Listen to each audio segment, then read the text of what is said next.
magazine of the screen. Living glimpses of history in the making.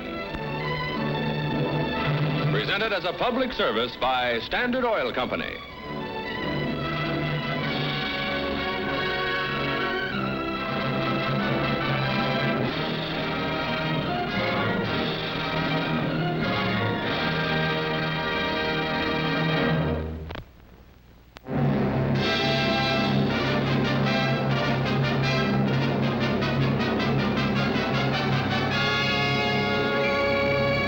Russian and Chinese officials arrive at Moscow's railroad station to board the first Moscow-Peiping Express, linking the capitals of the world's two greatest communist dictatorships.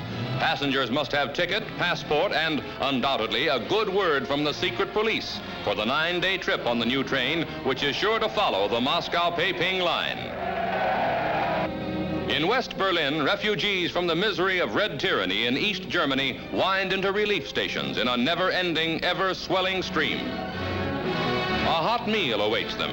The oppressed find freedom as the West welcomes refugees from communism. A group of escapees from behind the Iron Curtain reaches Washington. Foreign Operations Director Stassen greets the youngest arrivals. In a strange new land, the tots are curtsy conscious. Ahead lies the promise that is America. In New York, Mrs. Lygia Georgescu rushes toward a fervent reunion with her two sons, finally freed after being held as hostages for 7 years in Red Romania.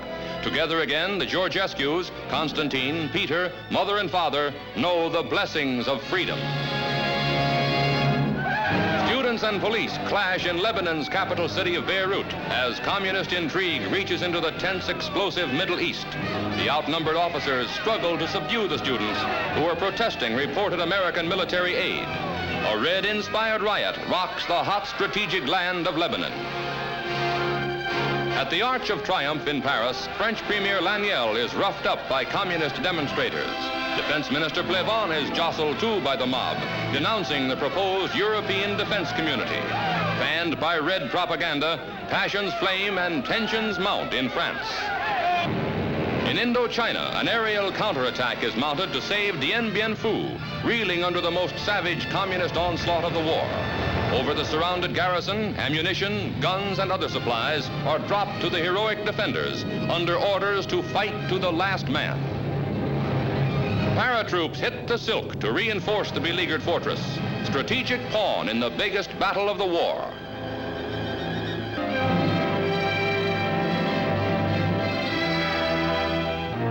Students from 75 colleges gather at the University of California at Los Angeles to debate world issues in their own United Nations Assembly. The students' costumes add to the realistic atmosphere. The Russian delegate has his say, but the representatives vote to support the United States in this collegiate United Nations. Silhouetted against towering snow-capped Mount Hood, skiers soar into space in the North American Championships, high in the Cascade Mountains.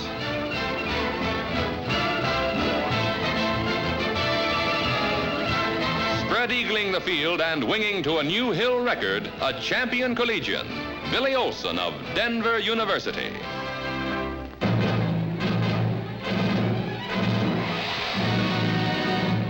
The smoldering hulk of a British troop ship, ravaged by explosion and fire, lies abandoned in the Mediterranean after one of the greatest sea rescues in history. 1,500 passengers were saved by a mercy armada which raced to the stricken ship, averting a terrible disaster at sea. On land, flames lay siege to a warehouse in Incheon, Korea, where $1 million worth of Army goods are stored. The warehouse is lost, but most of the merchandise is saved from the roaring flames.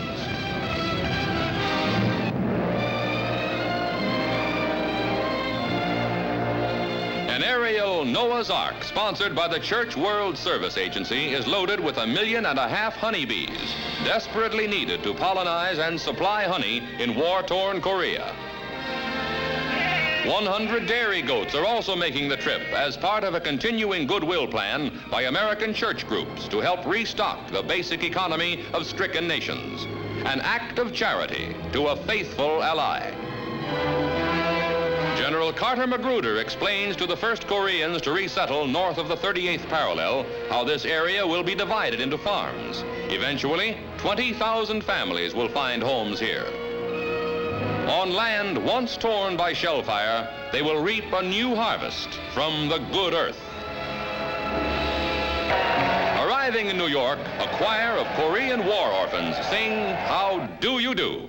How do you do, how do you do, how do you do, how do you do, gentlemen, how do you do, how do you do, we all do to learn it, we do everything we can, how do you do, everybody, how do you do.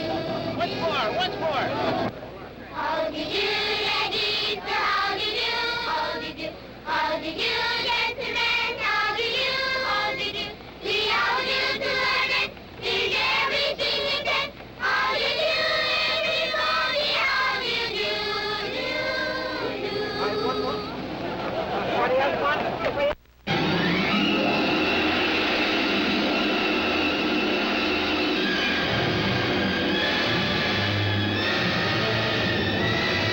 Navy ship steamed in late 1952 toward Enewetak Atoll on a momentous mission. The world's first hydrogen bomb, housed in this barn-like building, was to be exploded on a tiny target island named Elugeland. Strange, secret testing devices had been set up to measure mankind's most fearsome weapon. While the task force cruised 50 miles from the doomed island, the seconds ticked closer and closer to the first hydrogen blast on Earth. Minus 15 seconds.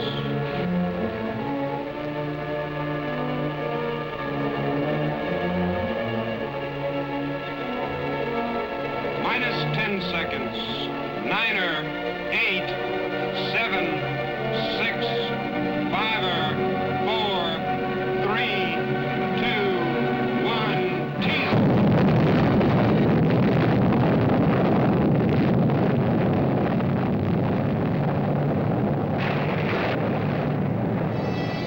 Watch the shockwave as it rolls toward the flagship.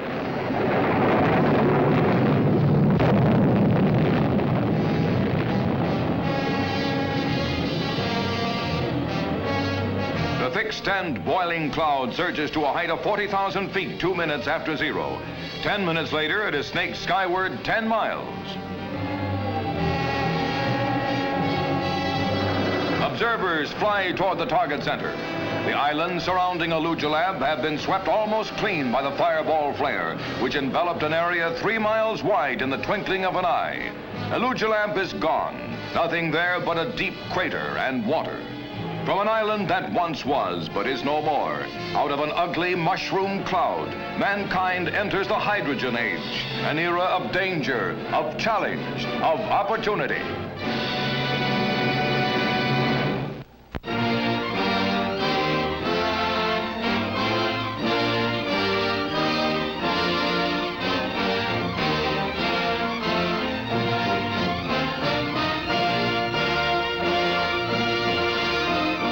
The Statue of Liberty, known the world over as a symbol of freedom and promise.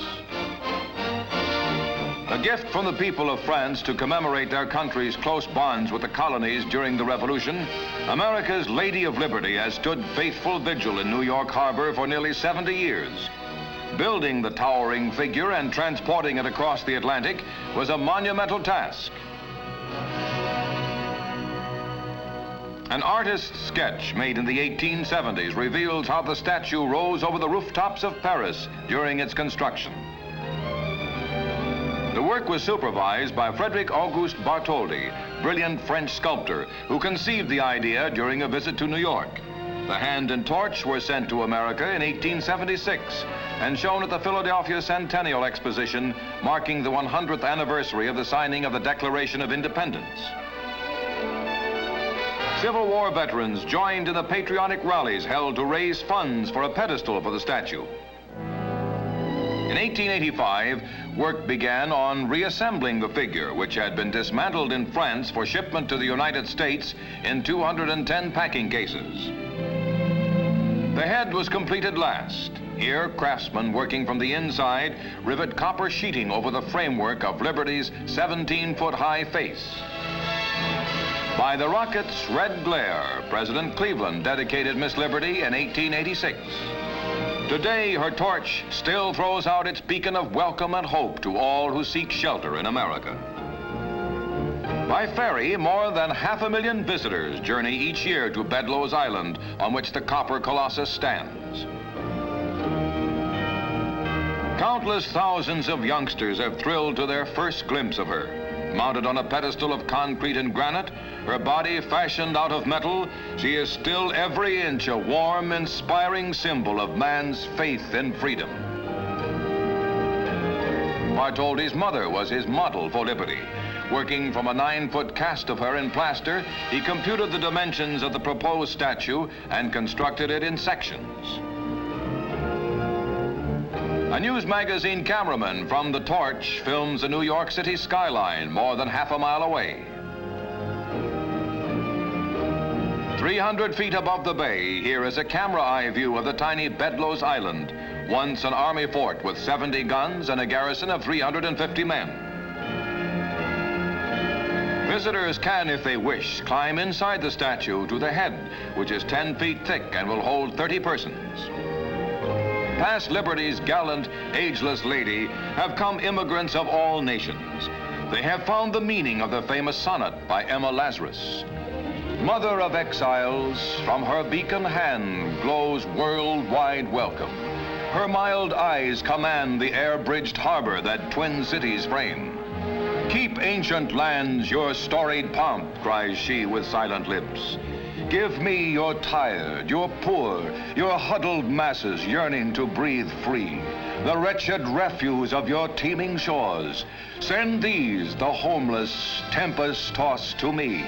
I lift my lamp beside the golden door.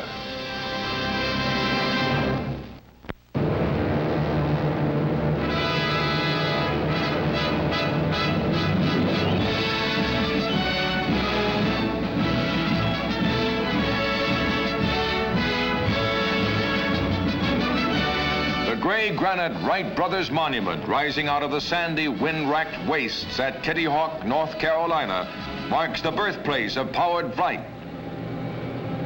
Aviation has traveled fast and far in the eventful years since the moment of Orville Wright's first flight in 1903. From then to now, the history of aviation has been a record of magnificent achievement. America, first to conquer the air, has given wings to the world.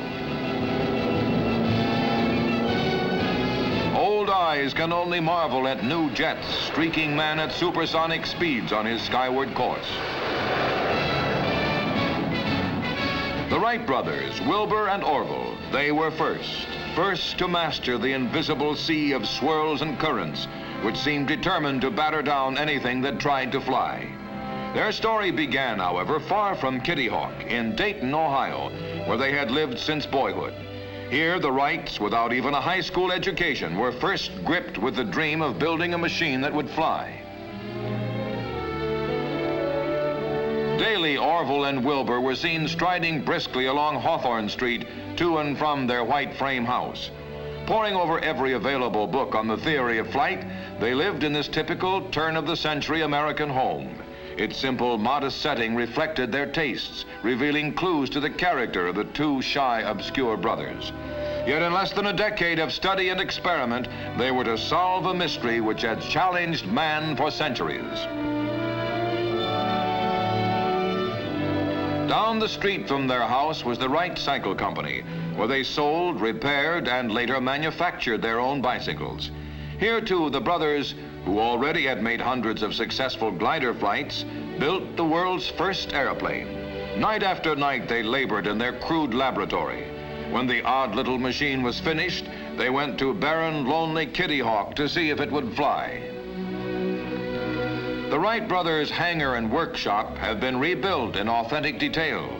Inside, tools hang as they did a half-century ago, and neatly arranged, too, is their combination kitchen, pantry, and dining room. A boulder marks the spot where man first flew.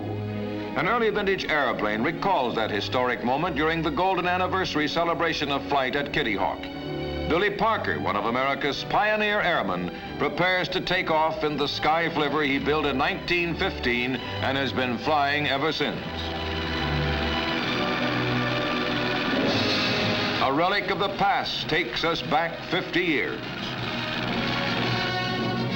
Orville Wright was but 32, and his brother Wilbur had left 36, when in 12 airborne seconds at Kitty Hawk, they changed the course of human history. Here, Wilbur readies their plane for a takeoff. No movie cameraman filmed the epic first flight of this homemade machine with its 12-horsepower engine. These pictures were made a short time later. Theodore Roosevelt, in a precarious perch beside the pilot, became the first president to fly. The old Rough Rider's enthusiastic reaction converted many skeptics to aviation. Soon water was being used for takeoffs and landings as the first seaplanes took to the sky. America's foremost aviatrix was Ruth Law, one of 7 U.S. women pilots licensed before World War I. Her aerial exploits electrified the country in an era when the ladies did not even have the right to vote. With the increasing use of aircraft, factories began turning them out in large numbers. World War I accelerated man's conquest of the air. Combat planes had to be speedy and sturdy to survive in dogfights with the enemy.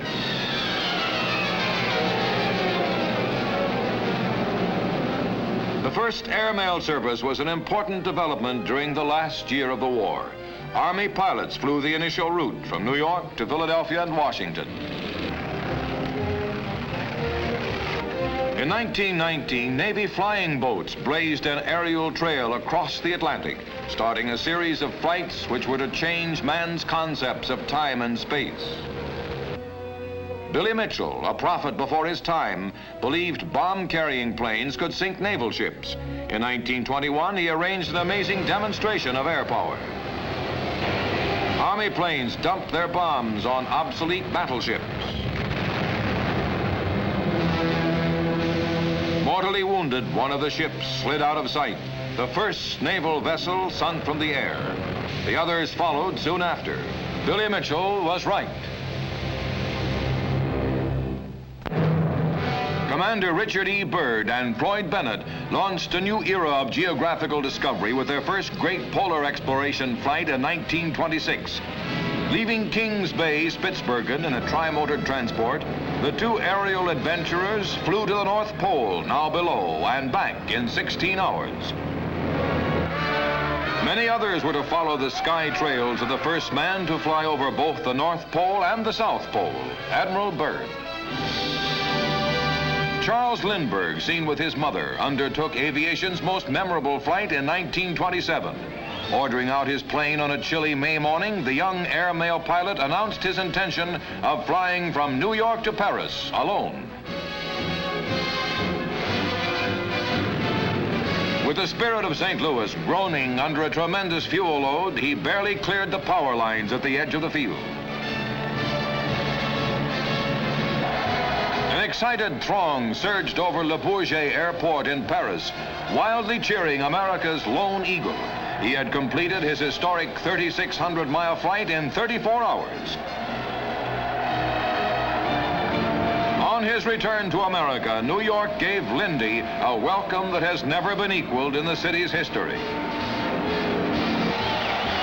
Amid a blizzard of ticker tape, New Yorkers poured out their admiration and affection for a quiet hero whose solo flight led the way for the thousands of routine crossings that were to follow. This day, the world belonged to Lucky Lindy. In 1928, Sir Hubert Wilkins soared over the top of the world on the first trans-Arctic flight from Alaska to Spitsbergen. A reception committee awaited them. Eskimo youngsters.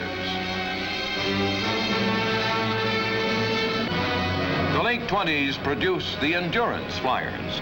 Although refueling in midair was a hazardous task, some of them managed to remain aloft for weeks. Amelia Earhart, proving women could match men in skill and daring, crossed the Atlantic alone in 1932. As they had Lindberg, New Yorkers took Lady Lindy to their hearts. Wiley Post, too, after completing the first solo flight around the world, received the city's acclaim. World War II proved the military importance of air power. While aviation had played a minor role in 1918, supremacy in the skies was to become the key to Allied victory. Wave after wave of bombers roared across the channel, battling on their way the enemy aircraft that darted after them like deadly wasps.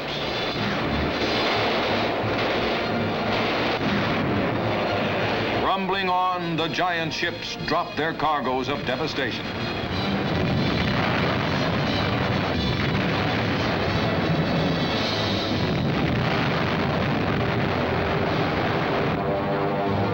Gave birth to low-level bombers. Winging over the ramparts of Fortress Europe and on across the countryside, they droned relentlessly toward their targets. In both Europe and the Pacific, Allied airmen punished the opposition with precision from in close.